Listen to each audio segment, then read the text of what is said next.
Here are the top stories for today, July 26, 2019.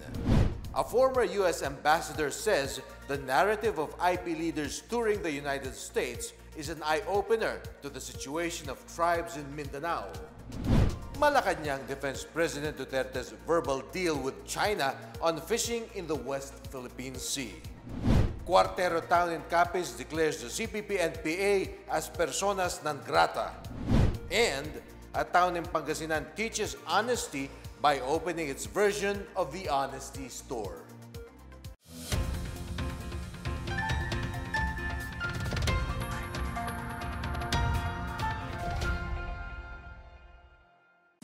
Good day, I'm William Theo. Welcome to the PNA Newsroom. The stories of indigenous peoples in Mindanao have received the attention of officials in the United States. A former U.S. ambassador said that the narrative of the 8 leaders is an eye-opener to their struggles. Miguel Hill has the story.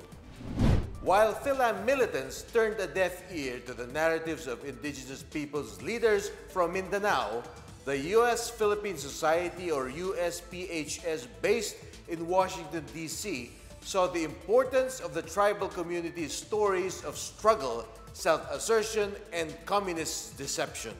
It is an organization that is widely recognized as the premier private sector forum for enhancing U.S. relations with the Philippines. USPHS President and former U.S. Ambassador John Maisto said the dialogue with 8 IP leaders was an important opportunity that they never had before. He said their narrative opened a lot of eyes to the reality of Mindanao and what the indigenous peoples are facing daily, and their team will definitely follow up on the IP leaders' extremely important concerns. Maisto said, "It is unfortunate to learn that the Philippines Commission on Human Rights did not lift a finger to act on the IP's complaints for the reason that it only looks at violations committed by state agents." He urged the 8 tribal leaders who are on speaking caravan across the U.S. to have a meeting with human rights organizations in the Philippines and be persistent in fighting for their human rights. For the PNA Newsroom, I am Miguel Hill. Indigenous peoples leaders arrived on Thursday after their Breaking the Silence, Telling the Truth caravan in the United States.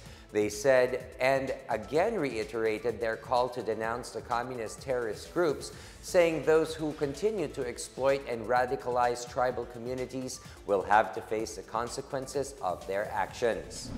In a press briefing in Pasay City upon their arrival from the U.S., Datu Jake Lanes remains vocal in resisting the deception and abuses committed by the CPP-NPA against their tribal communities.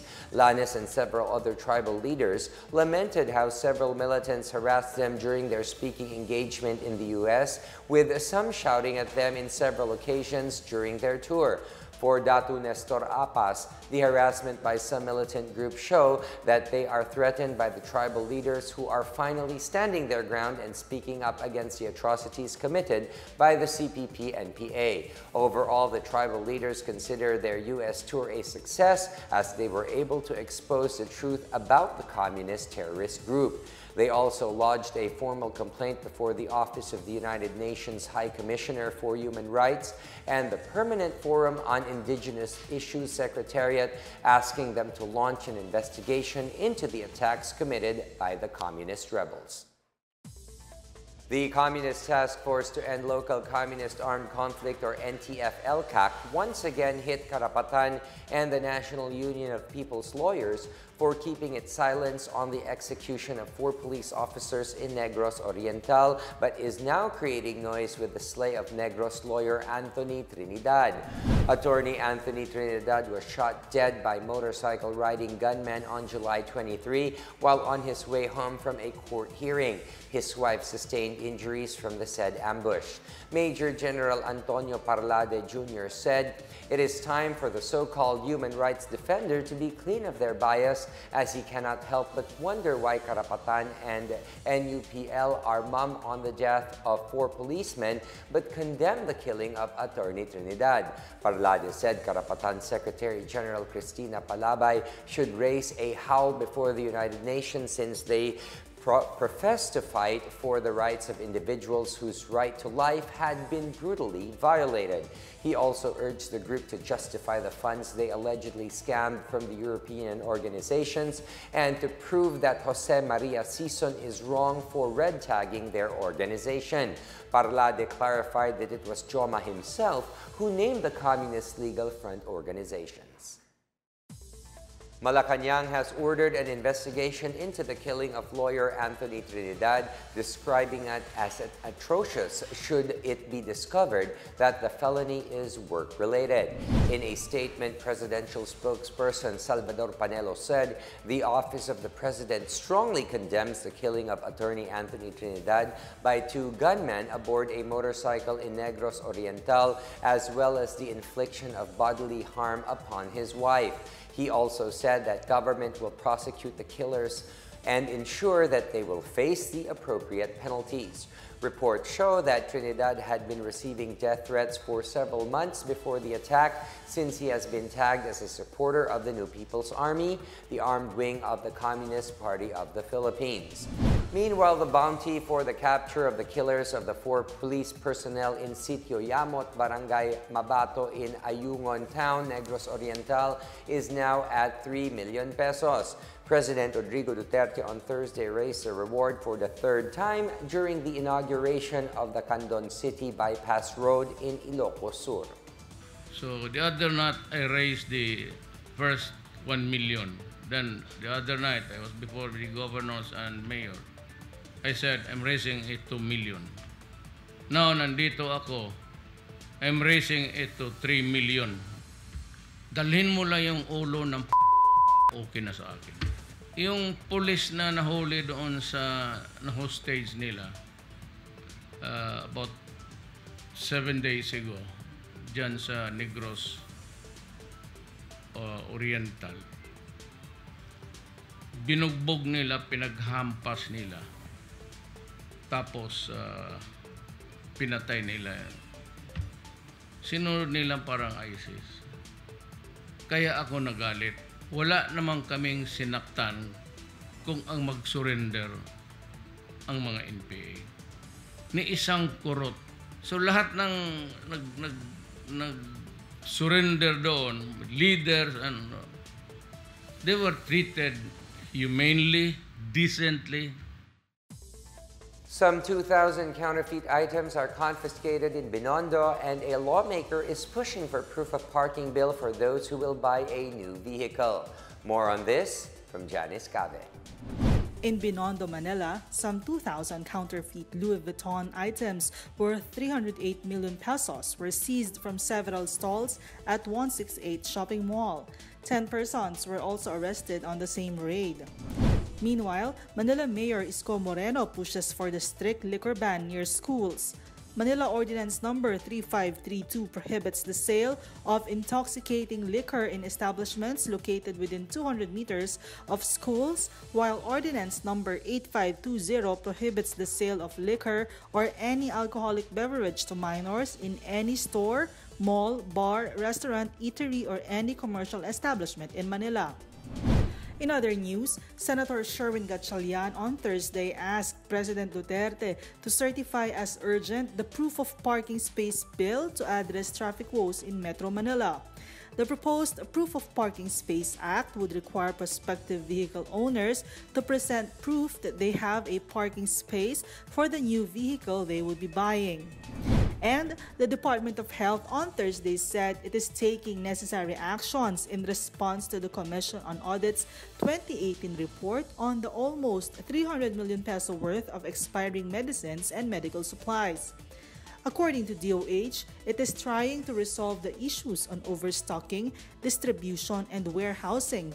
Funds have been allocated for the payment of rental of warehouses and hauling of commodities to facilitate immediate distribution. For the PNA Newsroom, I'm Janice Cabe. Still to come, Malacanang defends President Duterte's verbal deal with China on fishing in the West Philippine Sea. Cuartero town in Capiz declares the CPP-NPA as persona non grata. More on these when the PNA Newsroom continues.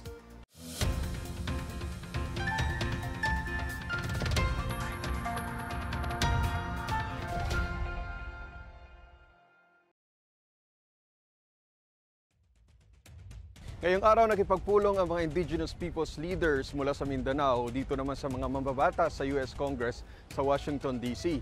Tinalakay nila yung mga issue o yung mga struggles ng ating pong mga IP sa kamay ng mga CPP-NPA at yung mga karahasan na ginagawa ng mga komunistang rebelde.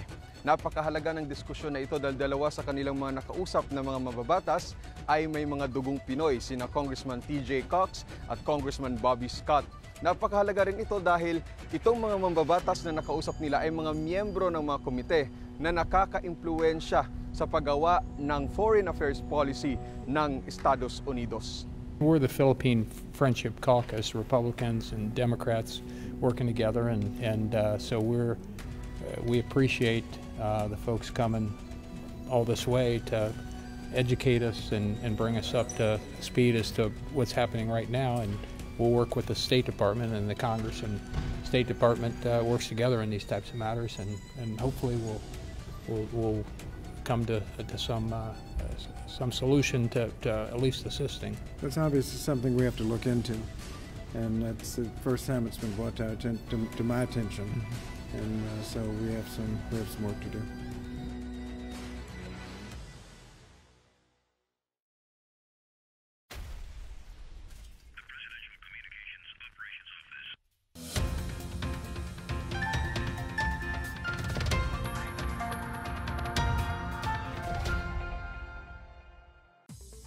Malacanang on Thursday said President Rodrigo Duterte has authority to enter into executive agreements, including a verbal deal that gives China fishing rights in the Philippines' exclusive economic zone. Presidential spokesperson Salvador Panelo refuted the joint statement made by former Ombudsman Conchita Carpio Morales and former Foreign Affairs Secretary Albert Del Rosario, who claimed that no public official, not even the president, has the authority to grant foreigners fishing rights. Panelo explained that because executive agreements are usually less formal and deal with a narrower range of subject matters than treaties, Philippine jurisprudence or case law has long recognized that this power may be exercised by the president even without the concurrence of Congress. The 2016 fishing verbal agreement between Duterte and Chinese President Xi Jinping allowed Chinese to fish within the Philippines' 200 nautical mile EEZ if China allowed Filipinos to fish in the Panatag Shoal. President Rodrigo Duterte signed the Republic Act 11346 that would increase further the excise tax imposed on tobacco products. The law increased the excise tax on cigarettes by 45 pesos per pack effective January 1st, 2020. It would also raise the excise tax on cigarettes to 50 pesos per pack in 2021, 55 pesos per pack in January 2022, and 60 pesos per pack starting January 1, 2023. The tax increase is part of the administration's tax reform package, which will fund the universal health care law. And in Marawi City, the retrieval operations for unexploded explosives are ongoing inside the most affected area following the discovery of an aerial bomb near a residential area. The National Housing Authority said Thursday that an unexploded ordnance, or UXO, was accidentally discovered by the clearing team on Tuesday, July 23, amid the ongoing rehabilitation works in the area. The bomb was confirmed by a follow-up verification using ground-penetrating radar and sniffing dogs with the help of the Explosive and Ordnance Team of the Armed Forces of the Philippines. Ibanez said the 5 UXOs have so far been retrieved since Ed Mari Construction started its rehabilitation works in Marawi on March 1 of this year. A rebel returnee and a leader of a farmers group in Negros Oriental was shot dead. Meanwhile, Capiz declares the CPP-NPA as persona non grata. More on this from Miguel Hill. In Negros Oriental, a rebel returnee and the Farmers Association leader were shot dead by alleged New People's Army members in Barangay Poblacion, Zamboanguita. The victims were identified as Weni Encilay Alegre, a rebel returnee, and Felimino Elvinia Hanayan, president of the United Galango Farmers Association. Reports says the two victims had left a cockpit on Wednesday afternoon and were riding a motorcycle for home when four assailants on board two motorcycles tailed and fired at them. The suspects allegedly shouted "Mabuhay ang NPA" before leaving the crime scene. Still in Negros Oriental, police investigators are now looking into the possible involvement of New People's Army in the burning of heavy equipment in Gihulngan City last Tuesday. Reports say the backhoe that alleged NPA members set on fire was being used in the construction of the road connecting Gihulngan to Isabela in Negros Occidental. According to Gihulngan Police, communist rebels are known to derail government projects that benefit villagers in the countryside. And in Capiz, a resolution was passed in Cuartero town condemning the atrocities committed by the CPP-NPA. The resolution states that the presence of the rebel group has threatened the security and development of the municipality and its people. Cuartero has declared the CPP-NPA as personas non grata. For the PNA Newsroom, I am Miguel Hill. In business, the Philippines posted a big jump in the 2019 Global Innovation Index, marking its first innovation achiever position. The Philippines jumped to 54th place from last year's 73rd position, making it one of the few Asian countries that posted notable improvements, such as Vietnam, Thailand, and India. The Philippines is also among the countries that have above expectations for level of development. However, several weak areas are also noted, such as ease of starting a business, ease of getting credit, expenditure on education, global research and development, scientific and technical articles, and new businesses.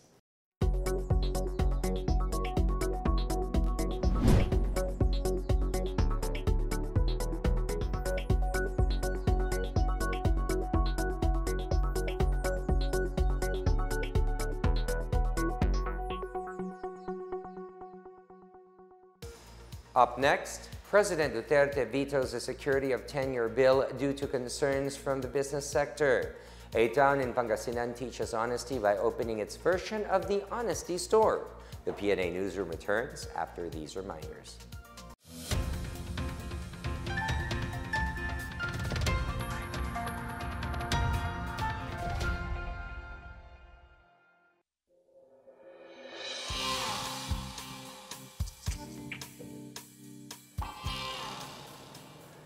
Kababayan, ang peking balita at huwad na katotohanan ang nagpapagulo sa ating lipunan. Kaya naman po, ako'y naririto upang kayo'y paalalahanan na ang fake news dapat nilalabanan at inaaksyonan. Sapagkat ang binaluktot na salita at gawa-gawang kwento ang siyang nagdudulot ng maling haka-haka, opinyon at desisyon sa ating mga mamamayan. Kaya mga tol, tayo'y umaksyon. Alamin ang totoo mula mismo sa pinanggagalingan ng balita, ang ating pamahalaan. Sa tulong ng Executive Action Magazine ng Bureau of Communication Services, tayo'y magkakaroon ng kaalaman sa mga ginagawa ng ehekutibo at ng ating Pangulo para sa ating bayan. Totoong mga naganap sa pamahalaan, totoong mga proyekto, totoong mga benepisyo para sa tao, totoong mga opinyon mula sa opisyal ng ehekutibo, totoong mga nangyayari sa bansa.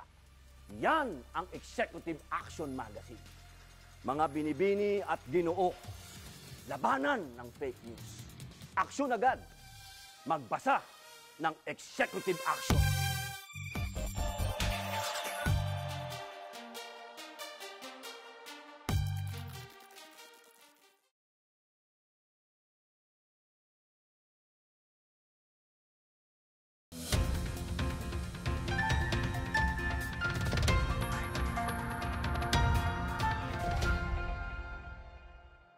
President Rodrigo Duterte this afternoon vetoed a bill that seeks to end labor contractualization in the country.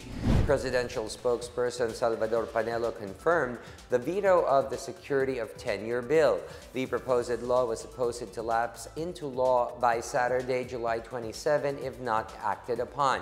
Some of the biggest local and foreign businesses are said to be wary of the bill, saying it would negatively affect the Philippine economy and workers. Socio-Economic Planning Secretary Ernesto Perña said he believes that the Security of Tenure bill needs a little tweaking, for it needs to be more balanced considering its impact on investment.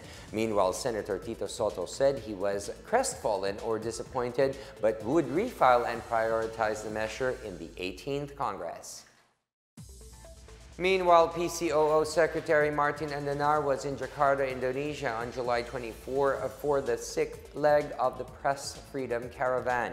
Andanar warned the media and the Filipino community in Indonesia on how some well-written reports or information found through traditional and digital channels may not always be based on the truth. He said the freedom of the press is determined by how the user utilizes that liberty, that censorship, editorial prerogatives, business or vested interest, and government or political controls. He says the freedom to express verbally and in all other methods is internal to the user and integral to the performance of the craft. And so is the abuse inherent in the user. This is the 6th leg of the PCOO's Press Freedom Caravan, which follows the caravans in Thailand, Japan, Hong Kong, Geneva, and Brussels earlier this year. The Press Freedom Caravan also featured the PCOO's Freedom of Information Program, the Presidential Task Force on Media Security, and the Real Numbers campaign of the government's fight against illegal drugs. And in our foreign news, the Democratic People's Republic of Korea reportedly fired 2 unidentified projectiles into the eastern waters early on Thursday. In a statement by South Korea's Joint Chiefs of Staff, the projectiles were launched near North Korea's eastern coastal city of Wonsan. The projectiles, believed to have been fired from mobile launchers, landed in the East Sea. South Korea's National Intelligence Service saw the projectile launches as a protest against the planned South Korea-US joint military exercise scheduled for next month. The Seoul Ministry said it will closely communicate with the United States and Japan while planning to consult with China and Russia on the issue. And in sports, the rain or shine Elasto Painters took the last slot of the PBA Commissioner's Cup semifinals after beating Blackwater Elite on Thursday night. Ray Nambatak took the big shots to get the E-Painters past the Elite, making 21 points with 3 three-pointers, 4 rebounds, 4 steals, and 2 assists. Blackwater had a chance to send the game to overtime, but import Greg Smith missed his attempt to have its first Final Four entry. The E-Painters are on their way to a best-of-5 semi showdown with the reigning All-Filipino 5-time champs San Miguel Beermen on Saturday. Meanwhile, Marshall Lassiter will be out for 6 weeks after sustaining a knee injury on Wednesday in the PBA Commissioner's Cup quarterfinals. Medical tests show that Lassiter suffered a Type 2 MCL sprain. His absence is a big blow to San Miguel Beer, who is going to the semifinals. This also means he cannot play for Gilas Pilipinas in the FIBA World Cup in China, scheduled on August 31 to September 15. Honesty is still the best policy for many Filipinos, as shown in a town in Pangasinan which runs on the honesty and truthfulness of its patrons. Janice Cave has the story. Bayambang Town in Pangasinan has opened an honesty store at the municipal hall to instill the virtue of honesty among the local government employees. Valentine Garcia of the Bayambang Poverty Reduction Action Team said the social experiment is encouraging honesty that will eventually become a natural part of a person's attitude in everyday life. The store emulates the honesty stores in Batanes, which follows the same principle wherein the buyer have to pay the exact amount based on the price tag on each items. Proceeds from Bayambang's Honesty Store will be used in the regular feeding program of the Stimulation and Therapeutic Activity Center.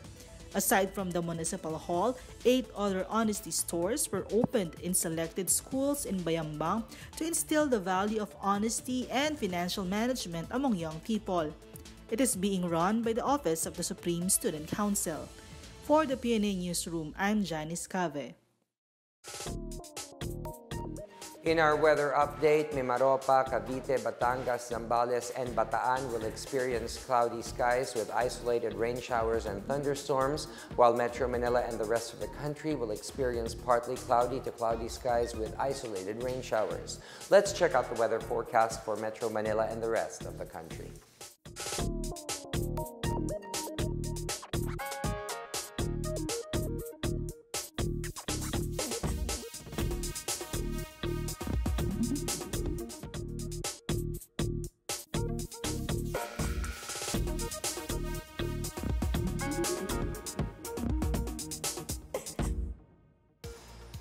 Here's another look at today's biggest stories. A former U.S. ambassador says the narrative of IP leaders touring the United States is an eye-opener to the situation of tribes in Mindanao. Malacanang Defense President Duterte's verbal deal with China on fishing in the West Philippine Sea. Cuartero town in Capiz declares the CPP-NPA as personas non grata. And a town in Pangasinan teaches honesty by opening its version of the Honesty Store. Thank you for watching another edition of the PNA Newsroom. To check out these and other stories, visit the PNA website or follow the Philippine News Agency on Facebook and Twitter. For more stories about the government and how it serves the Filipinos, look for these hashtags in all of our social media platforms and websites. And before we go into the weekend, remember that life is full of many challenges. Let's just keep going forth and becoming stronger. Remember, we have to keep our minds free of nuances to be able to make proper, sound decisions. And that's your daily dose of the latest news and information that you need to know. From the PNA Newsroom, I am William Theo. Good day.